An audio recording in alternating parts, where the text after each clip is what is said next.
I've come to sue for peace, to plead with you, at the behest of Daemon Targaryen. The latest in your line of false kings. The war will end when all the traitors' heads are mounted on spikes above the king's gate. And not before.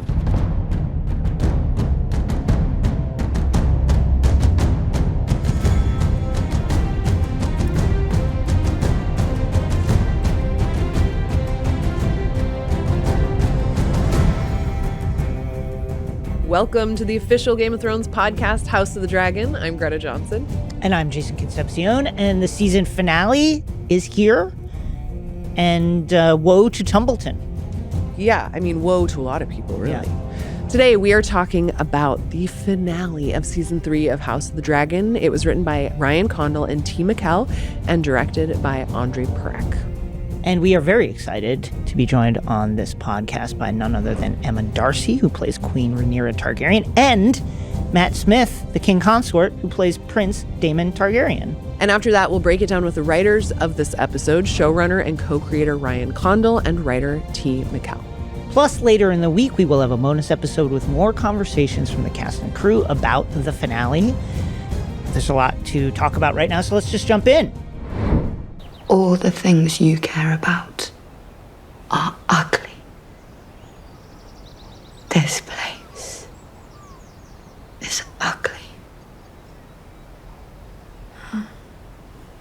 You, yourself, ugly. Eat. Okay, this is a huge finale. Tumbleton is in ruins. A lot has happened. Rhaenyra has self-anointed. Your reactions to the finale? Self-anointed is such a good way of putting that. I mean, the mess we have at this point is unprecedented. And I mean, what a hell of a finale. I can't believe how much happened in this episode. I keep thinking, how much I've been surprised by my own affinity towards Aegon and the way he's dealt with things over the last 2 episodes. And even the way that Aemond, it's like almost instinctively fell in line, which is not something I think you would have seen from him previously, much to Alice's chagrin, it seemed. At the same time, I feel like one of the small folk who's like, oh, now I like this guy who's actually farther away from the throne. Maybe we just commit to Rhaenyra. Yes. It seems like it's going to go bad, but maybe it's best for everybody if we just support this. I mean, she certainly is committing to it, for better or for worse. I think it'll be for worse. Yeah, I don't think this is how you do it. Let's start at the beginning of this episode with when Rhaenyra learns that Aegon and Sunfire are back. Because she clearly, I feel like that's the point where she really kind of loses it. Yeah. Small folk name it a sign from the gods that Aegon is ordained to rule, that he and his dragon have been resurrected to reclaim the throne. At this moment, my known subjects gather outside the grand sept, beseeching the gods to say who is meant to rule them, after all for which I have fought and suffered. Rhaenyra.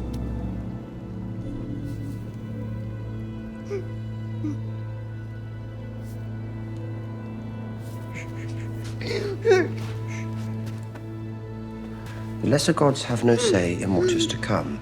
We are the blood of old Valyria. You have an absolute power within your grasp. You have only to wield it. I think you can glean in that exchange the seed of the idea. Oh yeah, the prophecy. Why don't I just tell everybody about it? Yes. I think it's so interesting to hear Daemon say, forget what the gods think. You have the power of old Valyria. Because it's isn't that kind of the same? You're still relying on something much bigger than yourself that isn't super tangible at this moment in time. Yeah, that's true. I file this under, what is he going to say? I mean, listen, objectively, Aegon's got a great story. I mean, the dragon came back to life. Yes. That's game over, I think. Very compelling. Headline, dragon comes back to life. Well, and then also it's Rhaenyra lied to everybody about Aegon being dead. She was very, very clear on that. He's dead. So then it's what authority does she even have? Yeah, it's a bad look. And And so you understand, I think, why she goes prophetic at the end. I don't think that's a particularly compelling case to the small folk to hear about this kind of like ambiguous thing that and threat that is out there sometime in the future that may happen when a dragon has come back to life, for sure. But I understand why she did it, because it's like, okay, here's this mystical thing that apparently has happened, although it must be a misunderstanding. But here's what's really going on. Yeah. I am the chosen one. Let's get that straight. I don't know, though. If you were small folk, would you even care? No. Right? Again, I think if I was in Flea Bottom, wondering like where the food is, right? And if you're real hungry, and I hear the king who was dead is actually alive, and his dragon that was killed has come back to life. To your point, this kind of philosophizing about a threat that is coming sometime in the future. At that point, I'm like, I'm hungry. Where's my dinner? Yeah. Prince that was promised. Can I promise have me dinner?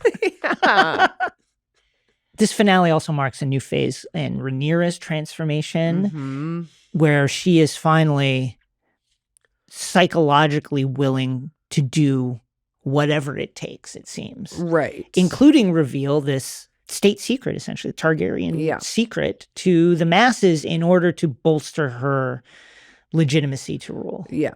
Were you surprised by how far she was willing to go in this episode?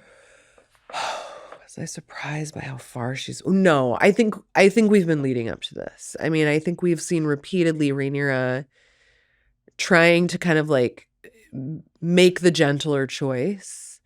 And I mean, it reminds me of that quote from Allison earlier this season saying like, you know, sure, you say you want to do all these nice things, but the crown's going to change you. Yeah. And I think given the fact that at every turn she does feel delegitimized, now we got this resurrected dragon, like she's at the end of the rope, right? I know.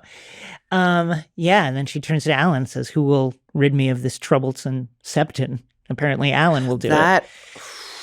Not a good look. I do not think under any circumstances you should murder a faith leader in order to... And I think we have to heed his words there where I think the septon is right that in this extremely perilous time where war and death and famine are all around, the people have been clinging to the faith, and to strike at him is to strike at them. And I think this can go a lot of unpredictable ways. Bad ways. Yes. I mean, yeah, especially to do it that publicly. I mean, that isn't even like weird, he had a heart attack or what, you know? It's like, yeah, there could have been a more covert version even that may have made more sense. But as it is, it's like, oh no, you don't care about any of this stuff. And of course, Alan carries it out. What do you make of Alan in this episode? He the sense I get is he can taste the proximity to power that is right there. I think he is being corrupted by the proximity to power. And I think especially given Bela kind of on the other side of that, calling Rhaenyra out in a very real way that probably should have happened a long time ago. But yeah, it's interesting to think about, you know, Alan being like, okay, I can, whatever you need, I'll do it. And Bela's not on that. What did you make of that exchange when the Valyrian men show up at the gates and he meets them and they are like, Lord Corlys is a prisoner. We've got to go to him and rescue him. Mm-hmm. And Alan says, no, we need you here in the city on the orders of the queen. And they're like, who are you? I'm Corlys's named heir, so you better do what I say. Yeah. The sense I got there was, I don't know, maybe this is unfair, but it's not like they had the warmest relationship anyway. Right. And I did not get the sense that, it feels like Alan maybe wouldn't mind if Corlys didn't make it out of Tumbleton. It wouldn't be the worst thing.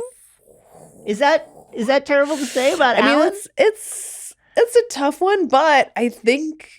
Yeah, I mean, it seems to me that they've kind of been setting it up where Alan is a bit torn between his allegiances to Rhaenyra and to Corlys.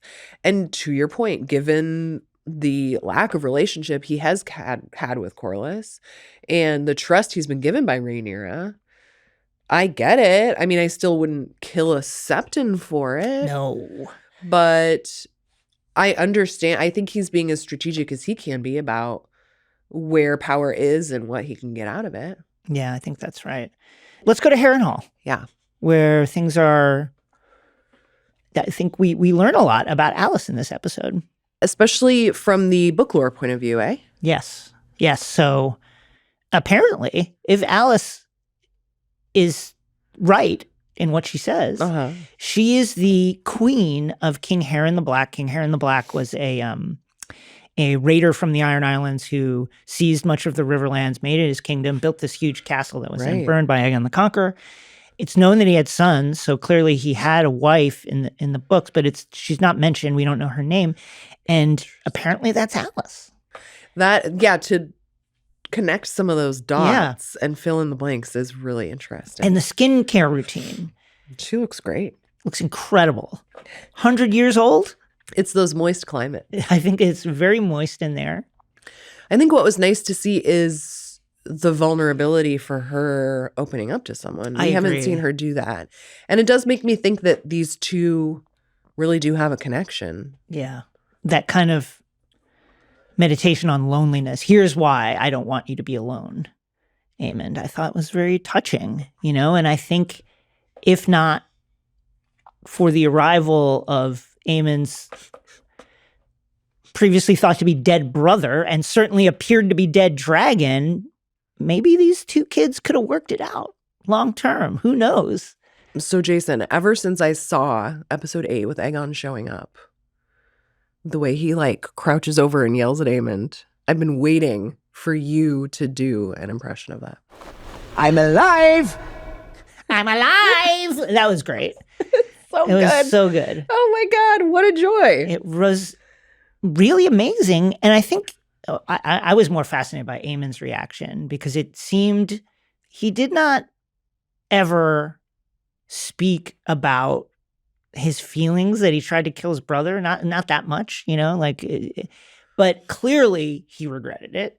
Clearly he feels terrible about it because there is almost a sense of relief. Yes. And now I will take my punishment for what I have done. He just falls immediately to his knees, which you could not imagine happening previously when Aegon was unscarred and legitimately the king. Right. And even Aegon kind of calls him out. What? You're not even going to fight back? Yeah, come on, fight back. Do something, please. Yeah, no, I think the relief is a really good way of putting that. Because, clearly he's like, oh, thank God I can actually be held responsible for this horrible thing I did. And now another member of the family gets to meet Alice and be like, who? What? Who's this? Those continue to be delightful moments. Yeah. Who's that? Who's that? This is the crumbling of Alice's plans with Aemond, no? Well, can we just call it true love and say that Aemond's going to come back to Alice? That's the hope. But if you're Alice, it's kind of like a car salesman. Don't let him leave the lot, You don't want Aemond leaving the castle, correct? He's got to. Yeah. You've got to keep the pressure on. You can't let him walk away. That is a fair point. It does seem like their relationship is at its best when literally no one else is around. Yes, because now it's pretty clear to me that Aemond's going to go with Aegon to do stuff, fight in the war, which Aemond has no idea about what's going on. Right. And I feel badly for Alice now. Daemon is heading to Tumbleton to reduce it to ash gently. Discriminately. Yeah, no big deal. And certainly massacre all the high towers and no one else. But there's a moment where it looks like peace is possible because Gawain, who is panicked, comes out with Corlys, who is cool as a cucumber. Corlys! You think it could have worked? I mean, it seems like a pretty huge concession to be like, sure, you can also be king in another place. Yeah, I'm going to say hard no. There's no way. There's no way anybody's agreeing to this. Which is a huge bummer, especially given the outcome of also, let Daeron rule in Old Town. Daeron's just got his coin. Daeron doesn't even want to be king. How about Daeron goes back to Old Town and that's it? Or he hangs out with his mom, whatever. Something. Yeah. where did Darren come from having opinions about stuff? Give me a break. No. So I think it's a fairly dead on arrival offer. Unfortunately. Yeah, it was interesting that Daemon then turns to Corlys and is like, do you know about this thing? Are you kidding? So of course, despite Gwain's best efforts, I guess, the battle begins. Mm-hmm. And it's as brutal as we expect, despite the fact that even Daemon is thinking, okay, no massacre. Like, we're going to really, really try not to kill all the kids that are on the wall and the civilian. I mean, it's really awful from Ormond. I do think it's worth taking a minute to talk about the kids because we know Westeros, this is a brutal world, but that is like, that's very, very, very bad. It's very, very dark.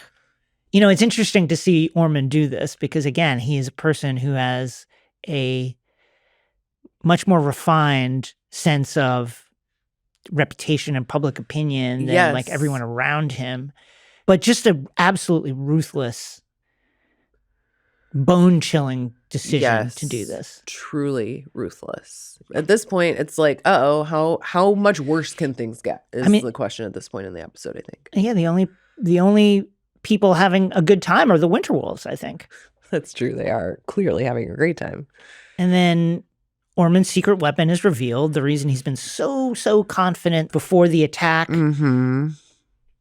It's all because he has convinced Ulf to switch sides. Yep. And he finds Ulf passed out in a latrine somewhere and then beats him in the street, much like Daemon did. Mm-hmm. But which goes well for... it works, sort of. Sort of. Yeah, I mean, I can't help but think of Aegon getting drunk and riding his dragon. Yeah. And how well that went. What did you make of Ulf not just burning the agreed upon Queen's army outside, but also just kind of laying fire all around the streets? I think it tracks with Ulf. I mean, there's a brutality to it that I don't think is... Like, I don't think of him as an inherently violent person, but I think that's part of the trick of once you have a dragon, you know? It's kind of like what Helena said, having a dragon changes you. Yeah. And he consistently has not been respected, and he's not happy about it. I think that's right. I think he's just like, fuck all this. Fuck all you. Yeah. Yeah. Lashing out at everybody. Yeah. To devastating effect. Mm-hmm. I love the way that after Daemon is kind of like concussed, knocked out.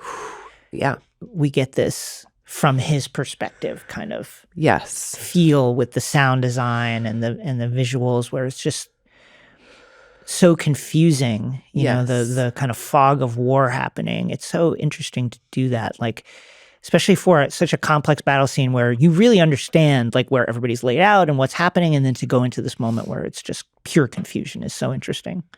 I think so too. I think there's a real, you know, often I think a battle like this can be kind of glamorized or glorified. Sure. And that is not what this is at all. I mean, we really linger on the carnage throughout the kind of end moments of this battle with just the ash-covered streets and people wandering around in a daze with their no arms, the burned people everywhere, people crying.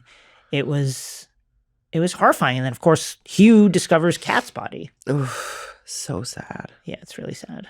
That's a huge tragedy. It seems like I don't think anybody has won here. Although, I expect Rhaenyra will find a way to spin it. She is in King's Landing. She has self-anointed. But to actually see the devastation on the ground, it feels like there's just no winners. Yes, which I think has been a theme throughout this season, right? I mean, we've had Baela said something along those lines, Corlys as well. Just that idea of like, if this is victory, I don't want to ever do this again. Yeah. We won, but at what cost? So yeah, I mean, everyone has lost. Yeah. Next, we are actually going to talk to Emma Darcy and Matt Smith. Very cool. Who play Queen Rhaenyra Targaryen and her husband/uncle, Daemon Targaryen.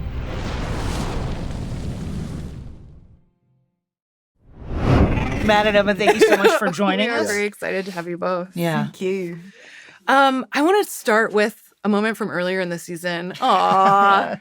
When Alicent tells Rhaenyra that the throne will change her. And Rhaenyra seems very skeptical. You know, she's like, no, I'm going to hold on to my values. I know what I'm doing here. Yeah. By the end of the season, how is Rhaenyra feeling about that concept? You know what's crazy is I'm not sure that Rhaenyra is sort of cognizant of advice anymore by the end of the season. I do think she kind of I think she undergoes the greatest transformation that we've seen probably of the season so far. She spends the season kind of reckoning with what she wants her premiership to look like, I think. And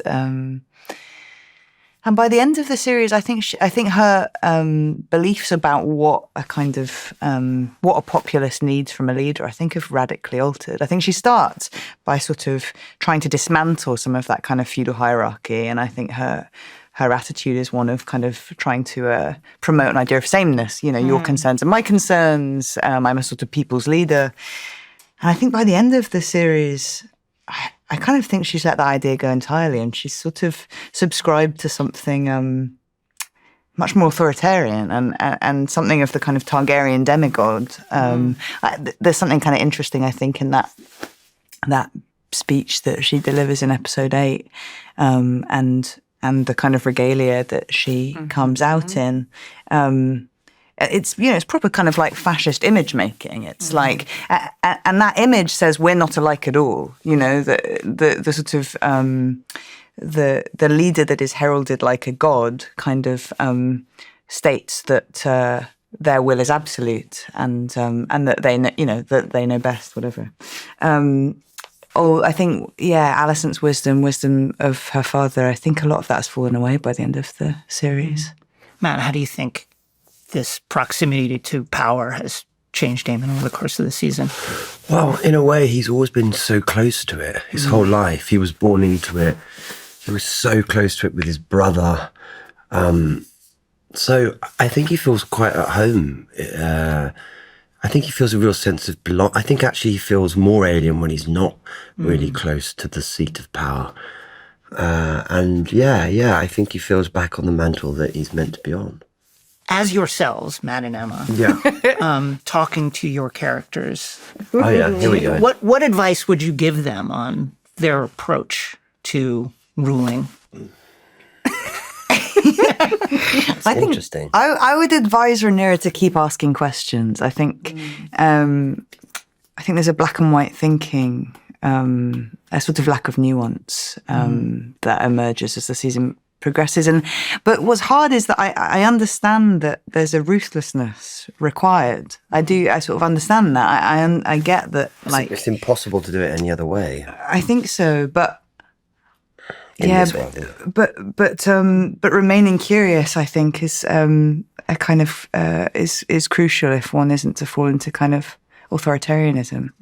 Yeah, so that would be my advice. There's what I should advise him to balance him out as the same person, but I kind of don't want to because I feel like I'm betraying him. Yeah, you got to lean in. Do you know what I mean? And I kind of like one of the things I admire about Daemon, he doesn't give a fuck. Do you know what I mean? I think, and to a certain extent, he doesn't. I think I probably, you know, and for better or worse, because I back him. But even though he's totally behind his wife and the love of his life being, and truly believes that she is the rightful queen.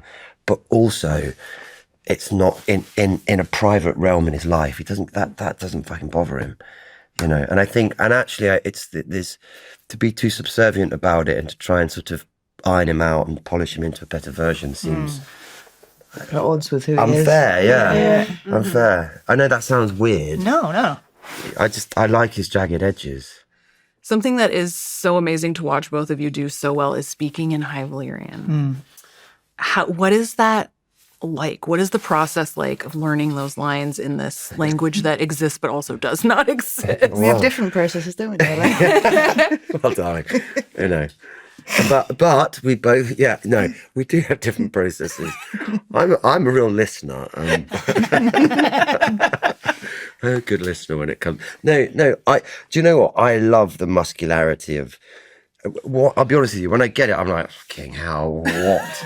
Because it looks like it feels like it's like you're given like Russian, but worse, and go okay, and now go and make that feel like it really belongs, even more than English in a way.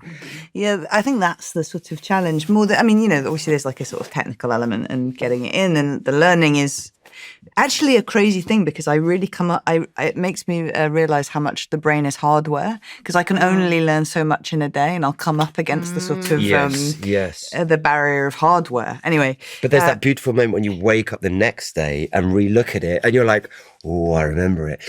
Also, just to sort of digress there, do you ever find that I can visualize the lines on the page in a scene? Yes. I know where they sit literally on the A4 page. Yeah. And so I have that too. You learn them in that way, don't you? I have that too. Or I draw everything. I'm a visual learner. So boring. But so I write everything out quite big on bits of A4 paper and I stick them on the wall. And I'm seeing the wall. When you're seeing the wall. Rather than your face, I'm seeing the wall when we're doing that dialogue. And it shows. Yeah, it shows. It shows. And now I'm sort of above the cabinet. Yeah. And now I'm sort of by the shelf. And here's me giving my all the other side. Yeah. I never noticed. Trying to. I know.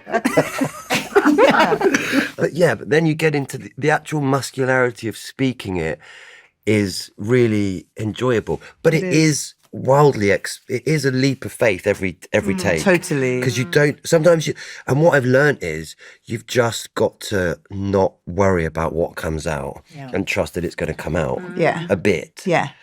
I like the idea that sort of different languages afford people different kind of qualities of expression, and I think the leap of faith bit for me is, especially this season, it felt really, really apparent to me this season that, well, it was certainly for Rhaenyra, spoken High Valyrian feels like a language that's far more expressive and sort of emotional and kind of passionate. Like there's a sort of emotional access that she has that she doesn't, at least with Daemon, that she doesn't when she speaks. Yeah, right. With the wall. Yeah, she's incredible access to the wall. Yeah. And that's, for me, that's where the leap of faith comes in. I can't wait to do that next year. And be like, oh my God, I can see you in the living room. Yeah. You're in the kitchen now. Yeah, you could have seen my whole house. I know. It's funny because I always think of Valyrian as sort of like more of a, like the strategic language, the political language. And there is certainly an intimacy there, but I think especially because the two of you use it in these really intimate moments where it is just the two of you. And I think you get a lot of instances of like Rhaenyra expressing fear that she isn't verbalizing in English, Totally. Because the form of the language in English is of a sort of certain period and rhythm. That weirdly, adversely, the Valyrian allows you to be slightly more naturalistic as in its performance. At least for me, it's really but structurally, when you look at it, it's all form and rhythm. It's weird. It's interesting. It's been so interesting interviewing other cast members as well, because it does really feel like one of the huge themes from this season in particular is like, be careful what you wish for. Oh. Sure. And I feel like you see that so much, especially with Rhaenyra's just like rocky as hell ascent to this throne. The thing she thinks she's always wanted, but once she gets there, it's just so much more complicated than that. Yeah, I mean, I think I have to, like, it seems like Rhaenyra pays a particularly kind of cruel price. I think this is like what's so interesting about a kind of political family for whom the political ambition and kind of personal relationships are so inextricably linked, right? And for Rhaenyra, that journey to the throne kind of becomes also a kind of funeral march and an act of kind of carrying Jace's memory and legacy forward. To me, that feels very true to life, where things that... especially kind of like longer held dreams rarely end up kind of having the character of the thing kind of that one imagines, and become often kind of reframed by preceding events. And I was sort of interested also in the point at which kind of Rhaenyra finally takes the throne, those moments of attainment causing kind of crisis of identity. Like, what happens when you finally reached a long perceived finishing line, and what do you do then? And I think there's a sort of a really powerful feeling of instability that follows. I was just gonna say, yeah. Like, she develops this kind of obsession with legitimizing her position, and it's hard to tell to what extent that feeling of instability is a kind of growing paranoia. Obviously, when you've suffered kind of great loss, it's really hard to trust any reference point. And again, there's this kind of seepage between her kind of political positioning and her kind of personal grief, I think. It is interesting to see she finally gets to this point. And yeah, she seems so destabilized by it in a way that I didn't expect, just given how much she wanted the thing, you know? Yeah, I mean, what I would say is like, and I'm kind of interested in that paranoia that sort of percolates across the season, which I think there's a sort of kind of political reading available there. Like, if you're operating in a system that has never believed that you have the power and faculty to take on a role, and you take on that role, you'll probably perceive there to be kind of enemy actors everywhere. And I think everyone in that position develops a crazy paranoia. Especially if you take power without the support that ideally you would have. Yeah. Right. Exactly. And I really also think that there is kind of something very moving about potentially a feeling which is just like the machinations of grief, but playing out in a public professional setting. So you're trying to sort of balm that feeling with sort of professional infrastructure. Well, Matt and Emma, thank you so much for joining us. Thank you. Thank you. That was awesome. Let's continue to explore this episode with the writers of the episode, writer T. Mikkel and showrunner and co-creator Ryan Condal.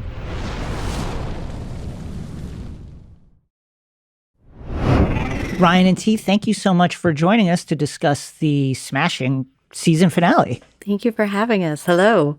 Thank you for having us, guys. Always good to be here in your fancy studio. Yes, I got this fancy. Boring sort of curtain backdrop, and look at you. Are those real candles? Skulls and candles and things. No. Sadly, no. No, but there's more and more every time, which is very exciting. I would also like to say, because now this is a video podcast, and I used to be able to do this in the privacy of my own office. I've come to you with a battle wound. You will see I am bearing a scar on my lip, hopefully not permanent, but as proof that even the showrunner puts his trousers on one leg at a time. I was making pasta for my children, and I tested it to make sure it was done. Oh my gosh. And there was a little bolus of hidden boiling water hidden in it, even though I thought I had cooled it, and it exploded on my lip. And I was like, oh, that hurt. And then 2 days later, now I feel like it's fitting because we're here to talk about the Battle of Tumbleton, and I'm coming in with my own scar, just by way of explaining my my horrific appearance here on your podcast, your video podcast. Well, I appreciate, like would have even noticed. Like the besieging forces of Tumbleton, I appreciate you attempting to save the children. Very good. Okay, so I think we should start with just like the mechanics of a season finale like this one, because you're bringing together many different storylines and characters. There are a lot of moving pieces. You're tying up some loose ends. You're also planting seeds for the next season. What are the conversations like around everything you need to get done in an episode like this? I think as with all endings, we started at the beginning, and we knew pretty early on that we wanted to finish the season with this as the finale, because it felt like it was such a seismic event, and we knew that though the kind of Thrones sort of model of storytelling is you kind of do the big one penultimate, and then you kind of set up the next thing. But now I think you really, with the 8-episode cadence, it did feel more correct to do this, especially since we opened so big. So really the season was really nicely bookended by the two biggest sequences we've ever done. The groundwork was definitely laid back in 301 with the gullet, right? So it was teed up by a lot of talented people, and I just, with Ryan's leadership, got to help knock down all the dominoes, which was fun. But they were all there, ready to go. Perhaps the most tragic part of the finale is the death of Helena. Tell us about writing that moment, creating that moment. Yeah, it was tough. I mean, Helena's definitely one of my favorite characters because she really is still the true innocent, I think, in the story. And thus, because of this awful, awful world that she inhabits, it was kind of only a matter of time before she got swallowed up in it. And what I really admire about her and the character is that she got swallowed up in it and it cost her life, but it never changed her. She didn't allow the world to change her. I think other people have been swallowed up and either altered in some way where they survive because they allow themselves to be altered or their person or their character. And then there are people that get swallowed up in it and just get killed in the dragon war machine. It was really hard to do because, and also everybody just loves Fia so much. Fia is just such a delight to have around and on set. And it was really, we said goodbye to her on the last day. The last thing that we filmed was her on the spikes, and we she was hugging everybody with that the spikes sticking out of her neck because it was an actual prosthetic attached to her, which was sort of tragicomic in a very House of the Dragon kind of way. But yeah, I mean, to T's point, even that was a domino that was set up at the very beginning. She was put in this situation in really beginning in episode 1 that was going to metaphorically trap the bird in the cage, and that was going to be the thing that kind of suffocated her. And there's also that moment where that line where she calls Rhaenyra out and basically says, all the things you care about are ugly. I think one of Rhaenyra's many toxic traits is that she carries burdens that she thinks no one else could possibly understand or possibly deal with, right? She has this giant perspective. She sees everything that's happening. She has to be the responsible one, and ordinary people, they can appreciate the smaller things, a sunrise, a beetle, a good meal, but she has, important things, to concern herself with. And there's also that scene kind of ping-ponging off of that in the hallway with Baela. And I was thinking about it today, just the thought experiment. If Baela would throw Rhaenyra against the wall and ask her, do you really think you are better than everybody else? I think Rhaenyra would say, not better, but more necessary. Yeah, that scene is incredible. For me, it's the moment where Baela kind of, much like Helena did, kind of calls out the transactional nature of the relation. You need me and my dragon, let's face it. What are you going to do? You need us. But, that's kind of it's interesting because you're touching on management versus leadership too, right? Management, yes, that person needs to get the job done. Leadership says, okay, bigger picture, get the job done, believe in the outcome, believe in me, and follow me. Do all the things. You come in early. You're the last one to leave the office, that sort of thing. And so this will have ripple effects through season 4. So yeah, do you think Rhaenyra, especially with Helena, do you think Rhaenyra really hears that criticism? Yeah, I think she's just had so much thrown at her, so much criticism thrown at her since since her throne was stolen from her, and then she had to make a challenge for her own claim, her own birthright. But I think this episode is so much about Rhaenyra shutting herself off to the things that, in her mind, I think have been weaknesses to her. Her openness, her desire to be a conciliator, sort of the way Jaehaerys was and the way, her father was to a degree. That's what builds us to the last shot, which is, Rhaenyra shutting the door on this horrible truth that she's come to discover. And instead of facing it and dealing with it, she's shut the door. And yes, she knows that Helena is dead and gone, and it's likely her doing, but she is, as she has done throughout this episode, I think, just shutting another door. I also wonder if there's that moment when she closes that door that she doesn't have a flash of self-awareness and juxtaposed against Alicent seeing the butterflies of, oh shit, the Rubicon has been crossed, because really, maybe not exactly up into this moment, but for a long time, I think Rhaenyra and Alicent specifically thought, you know what? If we just do the right things, if we say the right things, everything's going to go back to normal. We will be back at the pub. We will be, you know, having pints. We'll grab a pizza on the way home. And now there's no way you can have that. And both of them know it, which is exciting from a writing perspective. I found myself trying to replaying and trying to unpack Rhaenyra's reaction to Helena's tapestry and trying to figure out, like, she sees herself on the throne surrounded by blood and fire. Is she happy about that? Is there a part of her that's like, oh, good, I'm on the throne? Well, there's that at least. I feel like in that moment, she's like, all right, I'm on the throne. If I bleed, I bleed. Here I am, you know, because even in that speech, you know, that she gives at the end to her people, she's so confident. Yeah. She believes everything that she's saying. You know, she's out there, you know, she's, my daddy chose me. I'm the one who can protect you. Nobody else can protect you. She's talking about Valyria. She's talking about the doom to a captive audience and speaking High Valyrian.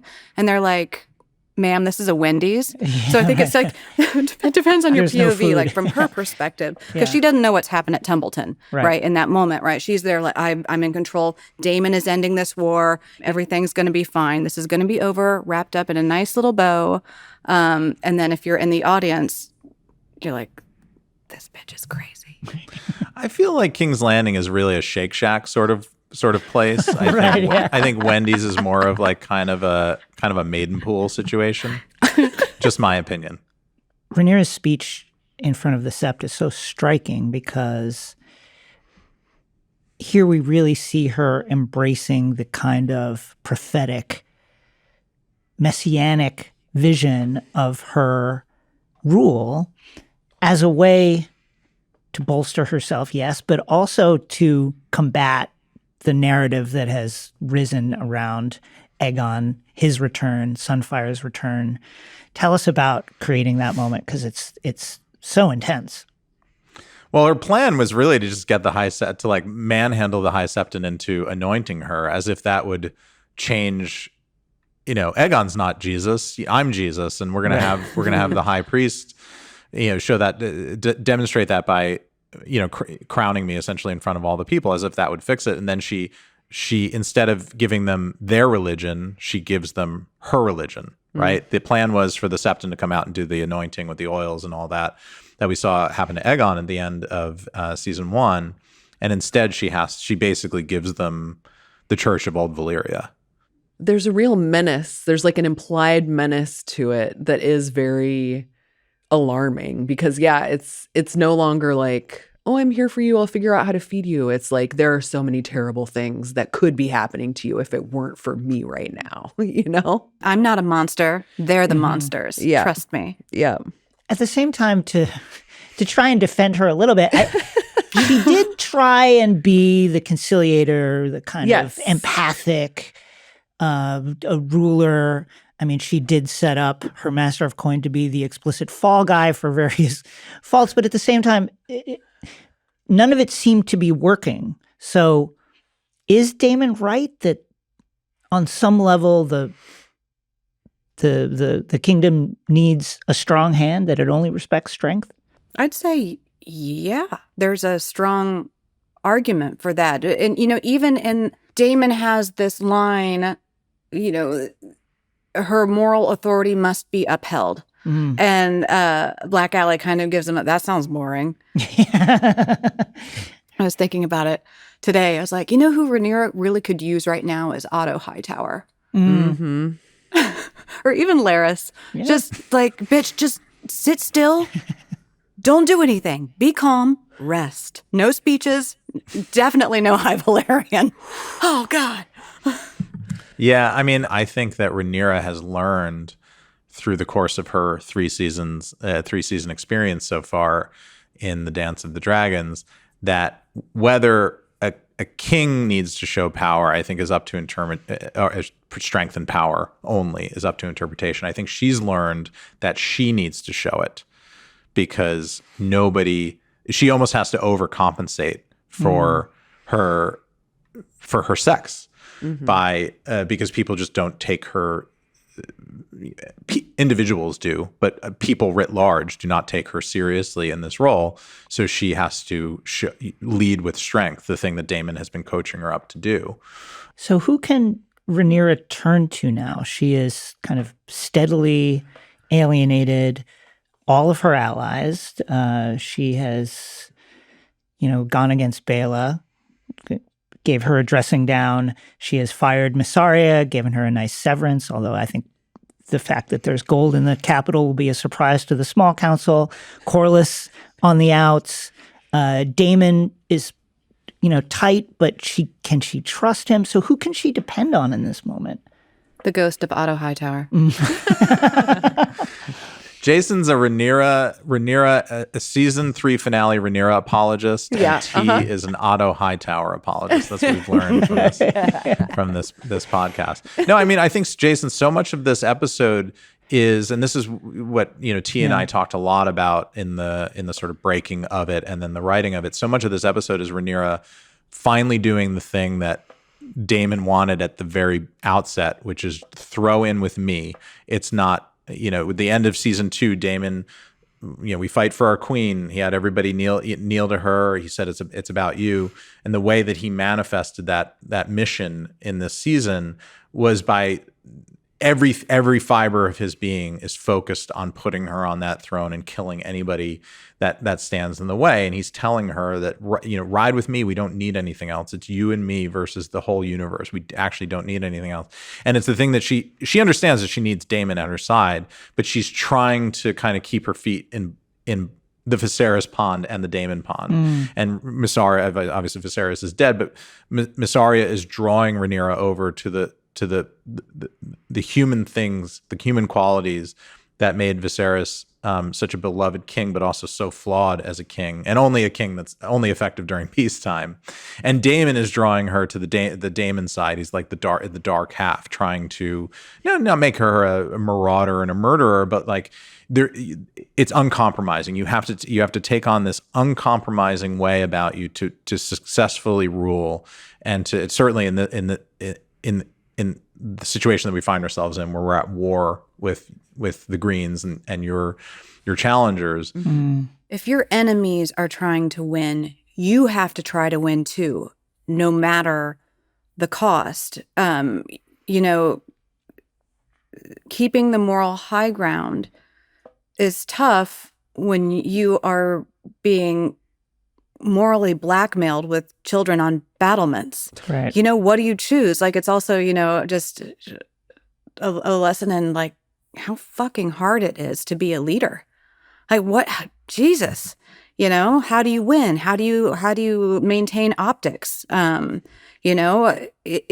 it better to let Tumbleton fester all of those months with all of those Rhaenyra supporters under the thumb of the Hightowers, or should she have gone in immediately? Right. There's all these what ifs. And you could argue that maybe if she would have been a little bit more of a tyrant, she might not be in the exact position she is in now. You can see both. It's like, I'm trying to think, it's trying to be the shepherd and the lion, right? As a leader, you have to be sort of one of each. But if you go too far this way, you become the tyrant and no one wants to follow you, and you're the leader, and the people will rise up against you. And then if you're too far this way, the wolves will surround you and attack you from all sides, and you'll be gone. And none of it will have mattered.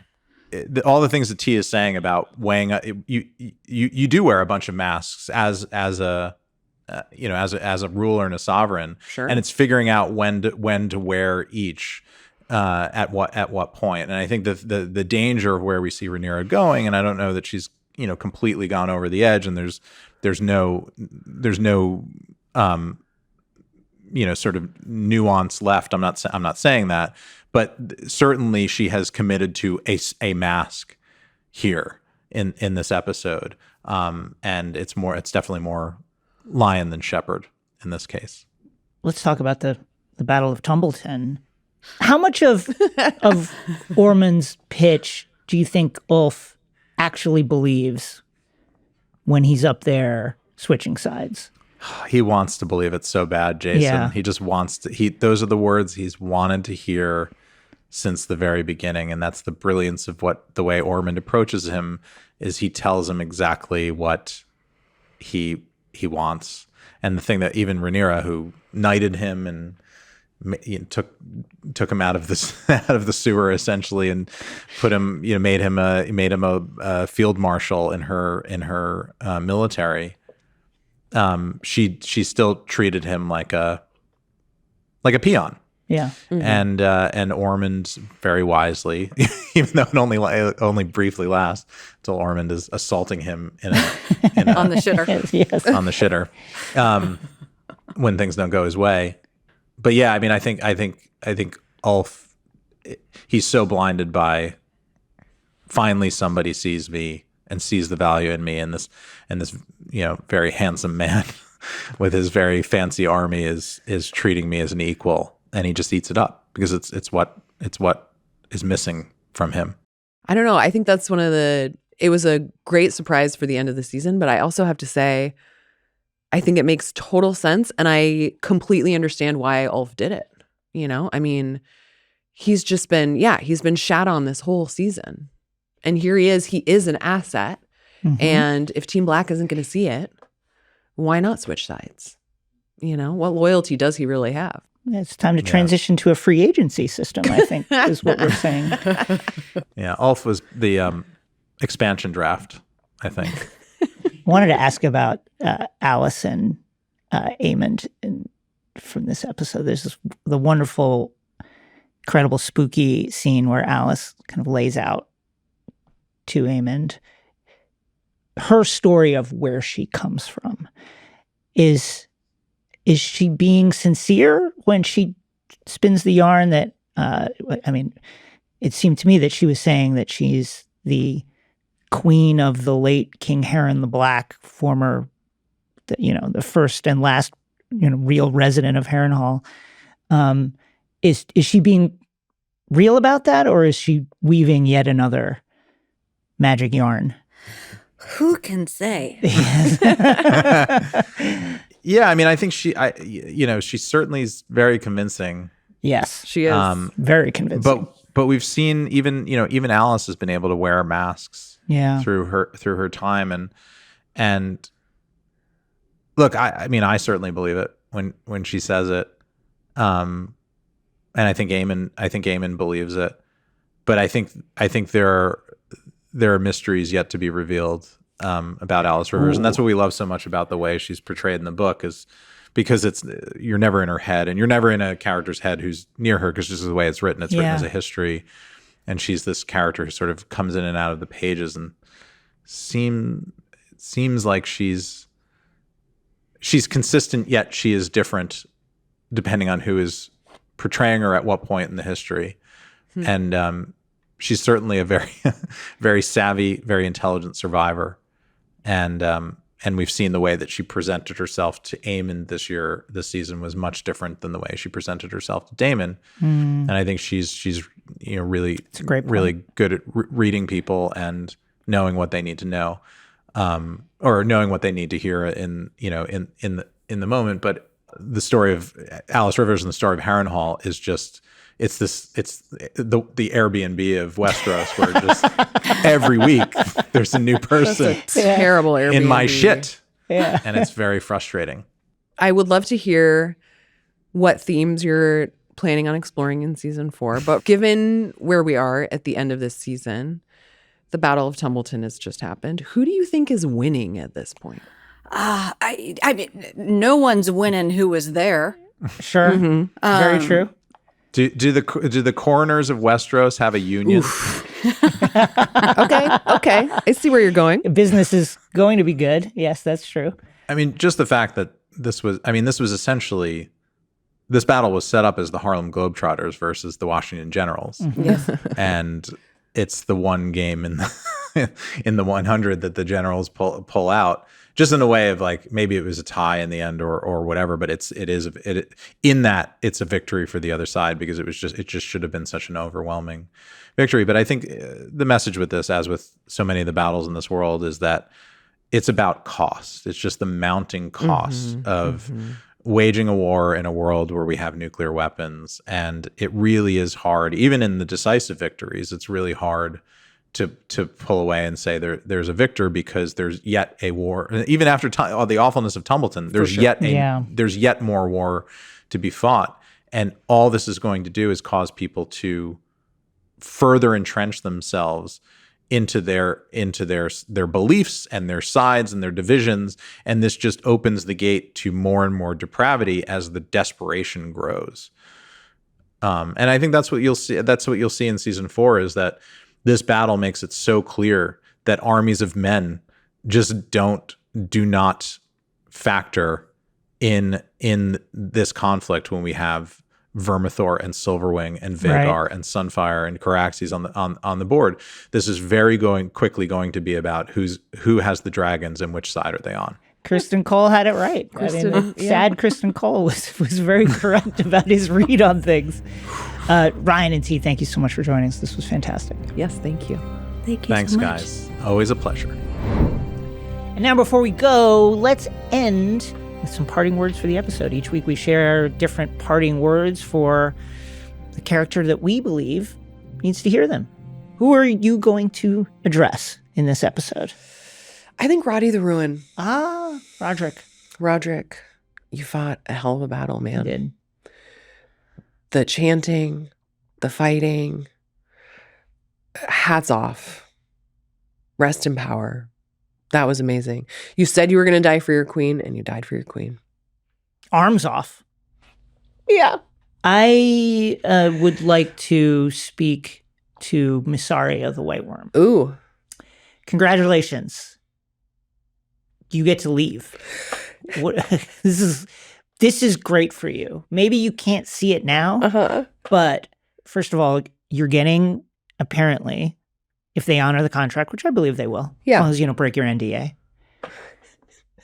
you're getting a handsome severance in a, capital that has no gold in it, and enough money to set you up in a household elsewhere where all of this stuff is not happening.